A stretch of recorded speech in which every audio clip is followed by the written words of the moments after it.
Friends, आज आपण ऐकणार आहे एक धमाकेदार गोष्ट म्हणजेच की फटाक्यांचा इतिहास. फटाके पहिले चीनमध्ये बनलेले. जेव्हा काही माणसांनी चुकून गन पावडर जी असते ती बांबूमध्ये टाकली, त्याला आग लागली, तेव्हाच तयार झाला पहिला फटाका.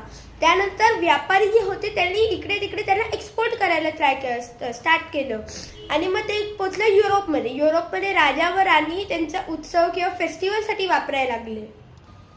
त्यानंतर अराउंड 14th सेंचुरीला फटाके पहिल्यांदा भारतात आले, जेव्हा मुघल यांचे फेस्टिवल किंवा लग्न वगैरे असायचे ते सेलिब्रेट करायला वापरायचे. त्यानंतर हे दिवाळीमध्ये पण वापरायला लागले. पण आता तर फटाके केवढे बदललेले आहेत. रंगीबिरंगी आवाज काढणारे कित्येक टाईपचे फटाके आलेले आहे आजकाल. तर फ्रेंड्स, हा होता फटाक्यांचा इतिहास. जर तुम्हाला शॉर्ट आवडला असेल तर प्लीज लाईक, शेअर आणि सबस्क्राईब करा. And happy Diwali.